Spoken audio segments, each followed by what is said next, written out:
Hi everyone, I am Angela from Angela Wolf Video, and I am here today with Video Tech Tuesdays. Woohoo! All right.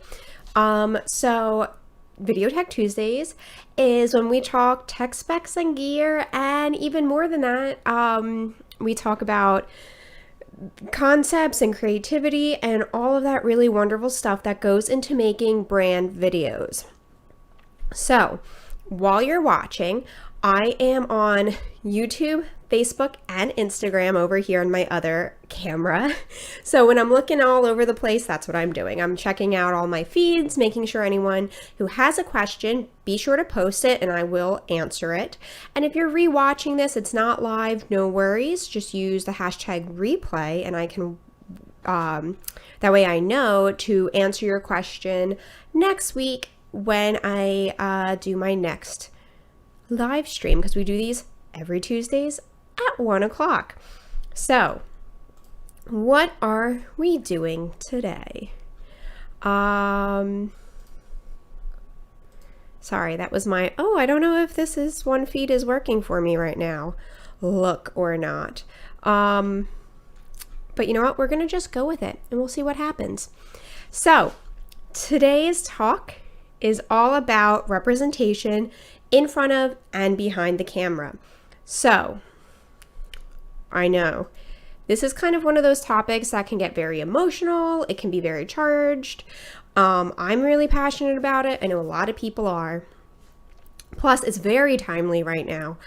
So I wanted to talk about it. And also, I want to kind of approach this with numbers and with facts so that we can really see why this is important and how it can be important versus just like a passionate plea for like, please, diversity, which is like my gut reaction is like, please, this is a great idea. But I know that when you're running a business, you need more than just like, oh, a great idea. You want like, here are the numbers on why this is good for your business. So that's what we're going to be talking about today. We're going to talk about again, cold hard facts, kind of taking all the humanity out of it. What do the numbers say about diversity in videos? And then we're going to talk about a little bit about why the humanity of putting diversity in videos, and then why we need people behind the scenes, not just in front of it.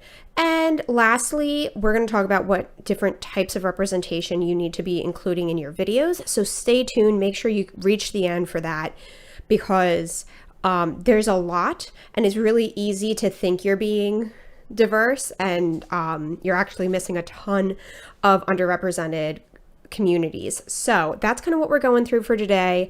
And like I said, we're going to start with the numbers. So please bear with me, all of my creative people out there who might hate numbers, but I love them actually because they just like comfort me. Like 2 + 2 always equals 4, and that like somehow feels like reassuring in a time when like nothing's guaranteed. So what we want to talk about first is, why do we want people in our videos? We're talking about brand videos, advertisements, marketing, training videos, kind of any video that's going to represent your brand. And we're going to get a little bit into like media, like films and TV and stuff, but I'm going to try to stay away from that because I like to make our Video Tech Tuesdays really applicable for small businesses versus like Hollywood stuff.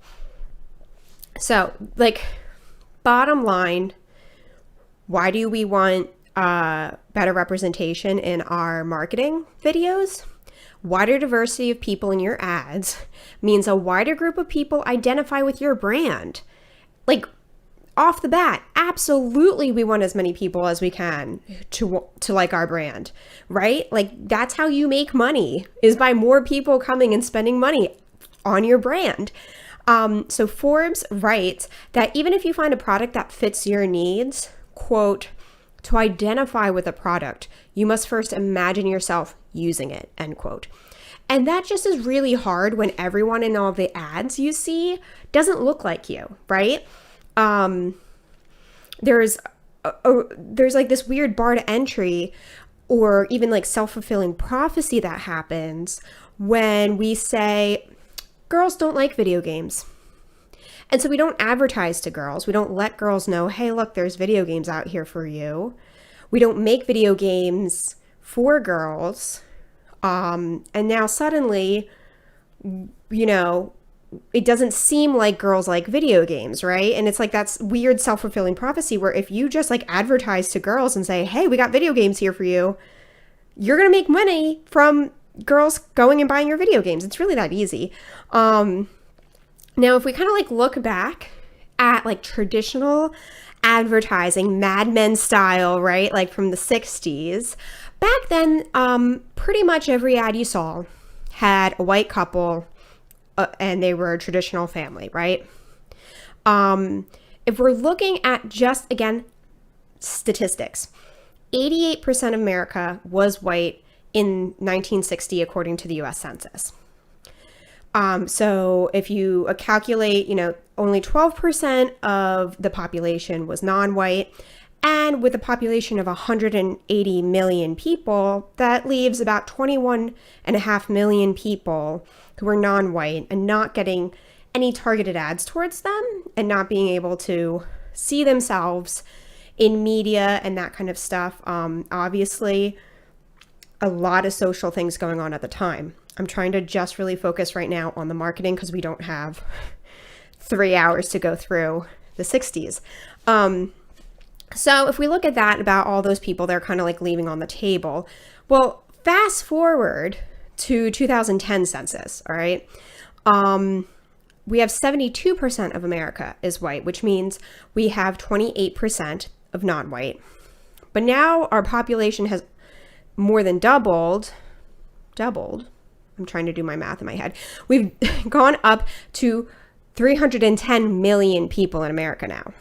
So not only is there a higher percentage of non-white people in America, but there's more people. So now the non-white population, as of 10 years ago, for the 2010 census, is almost 87 million people. So when you're only showing white people in your ads and your marketing, you're leaving 87 million people, you know, out of the equation. You're telling them, this isn't for you, don't worry about it. And that's a lot of money for you to say, now we don't want 87 million people to buy our product, right? Another thing about why we have to kind of change the way we're making video ads is that we can target audiences so much better now. Again, 1960s, there's like 4 channels on TV, right?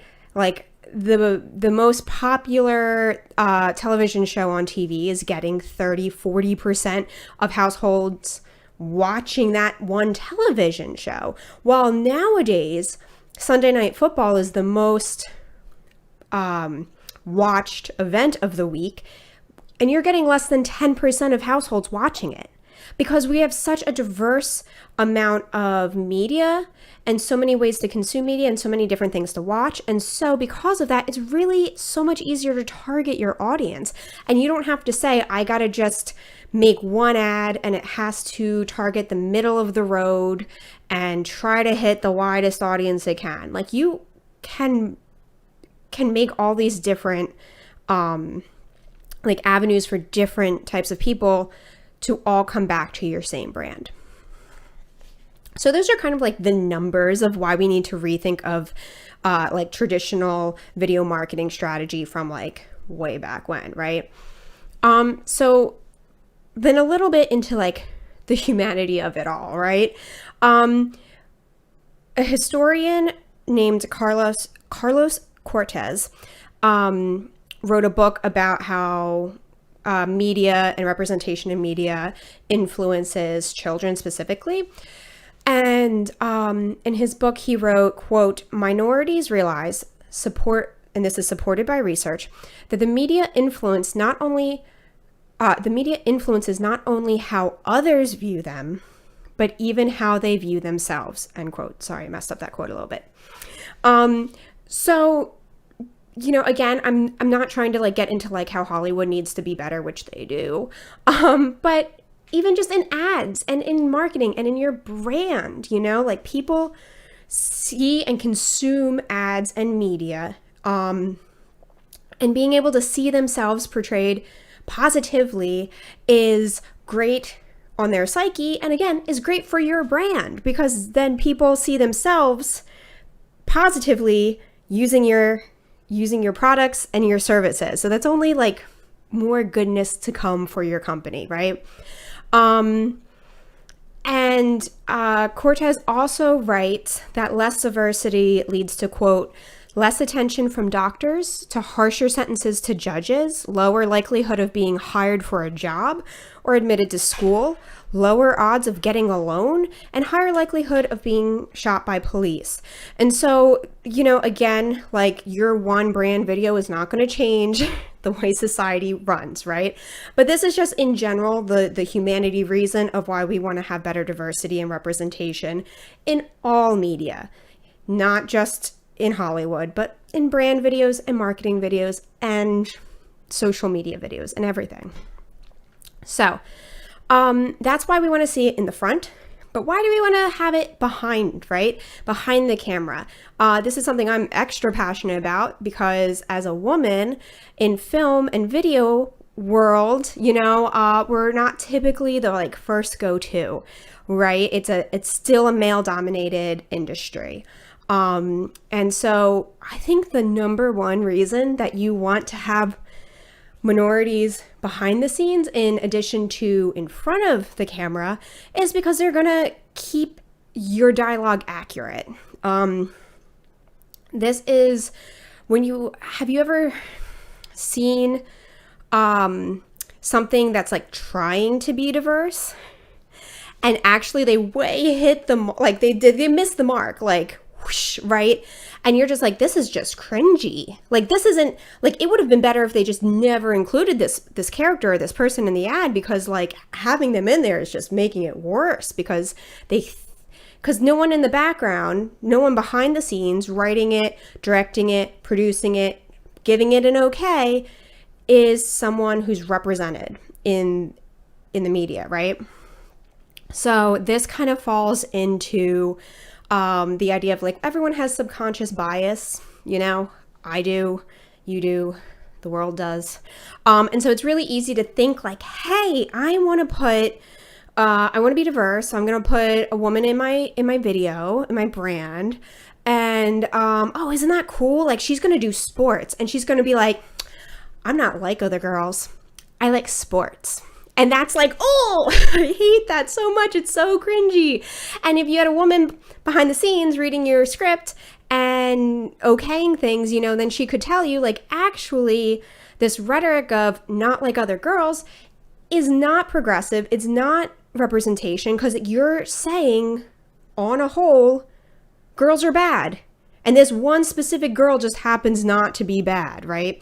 So it's stuff like that. It's really easy to say hey, I want to, have diversity. I'll have, an Asian American in my film or in my brand video. And then, oh, well, actually, you kind of fell into the tropes of the model minority. And yes, they're all good things you're having them do, but you're still falling into the trappings of stereotypes, and you're just not, moving you're just, I don't know how to say it, but don't be stereotypical, write all your characters and the people in your brand videos should just be people, don't have them be a stereotype.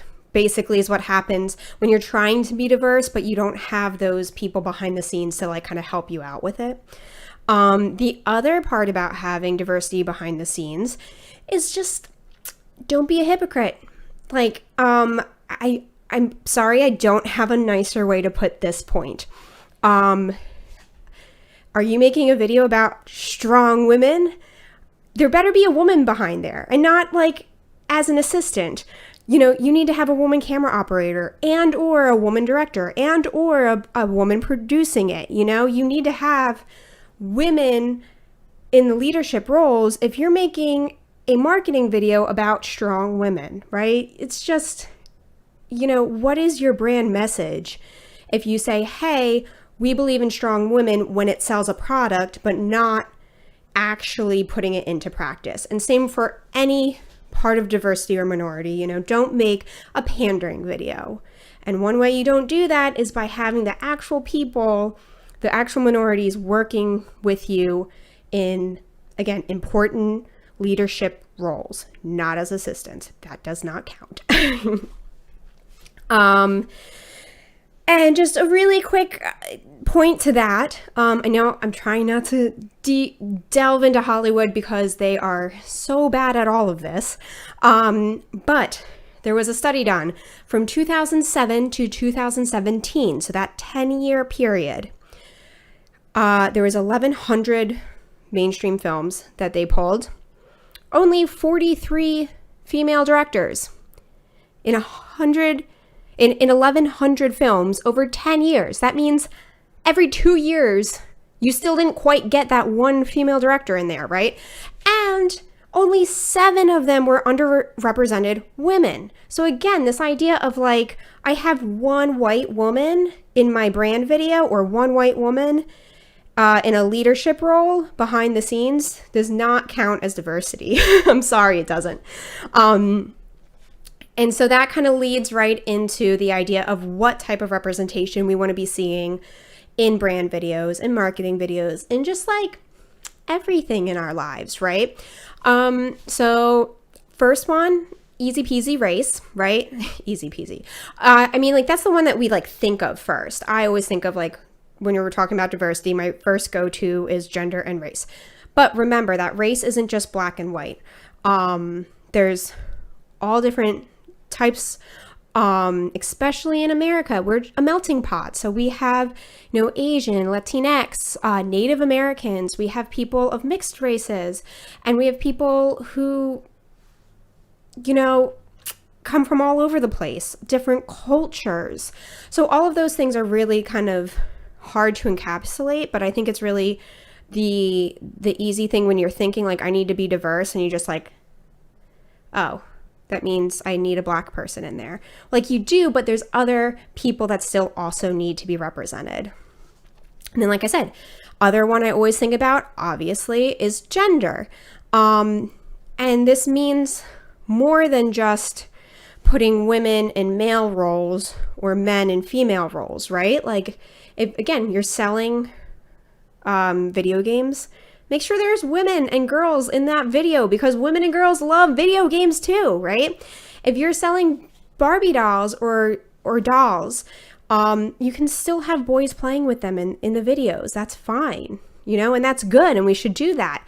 But not only do we want to be including men and women, girls and boys in like that non-traditional sense when we might not typically think to include them, but we also want to be inclusive of gender identity, of non-binary and trans people too.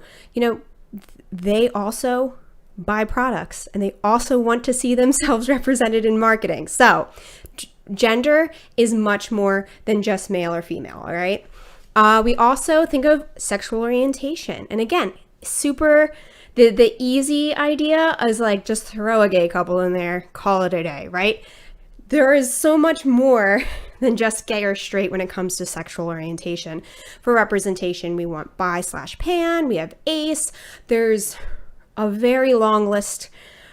And just kind of keep that in mind when you're doing your marketing, and that, you know, everyone doesn't fall into one or two category, right? We're non just yes or no, right? So there's a lot of different categories within these categories to kind of think about and to just play around with. Of course, differently abled people is a huge one that I just don't really see nearly as often as we should. That's physically, mentally communicative. That's, you know, a wonderful thing to see in marketing and advertising, and we just really don't a lot. Or in film. Also, we have different body types. I can't tell you what, like, if I see an ad for leggings and someone is not a model, someone has a different body type than your traditional model, that like, right, I want to buy that brand. Like, I want to support that brand, you know? It's hard as an average woman to see yourself wearing clothes that are worn by models who are extremely tall and extremely thin. And while there is no wrong or right body type, we want to showcase all the body types, or else why do I think I can wear your clothes if only these models can wear your clothes, right? That's all I see your clothes in. So it's kind of like that kind of idea. And then of course, age, it's really easy when marketing's a little bit better than this, than Hollywood is. In Hollywood, like everyone's like perpetually 27 years old, right? Marketing's a little bit better where you're like, oh, our product is for retired people, so we'll have retired people in the video, right? That's easy. Go to, just make sure that you have that nice wide range of anyone who might be using your products or your brands. Don't just say, oh, it's a cell phone, I'm going to market it to an 18-year-old, right? And I kind of mentioned this earlier, culture and religion, again, all different types of people in America, all different types of cultures and religions kind of come together in our melting pot. And you want to make sure that they are represented and can see themselves in your brand so that they go and buy your brand, right?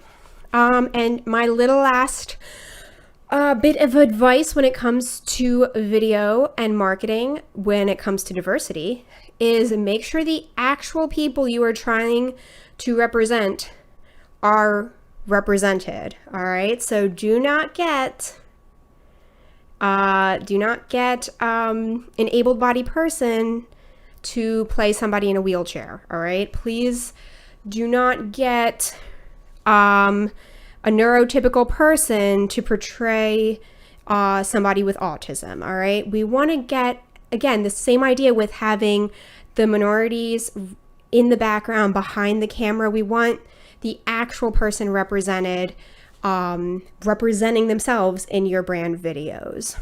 So I tried to stay on topic today. I got a little bit into the statistics and the math, because I like that part, about why it really pays off and why you need to have that representation in your marketing.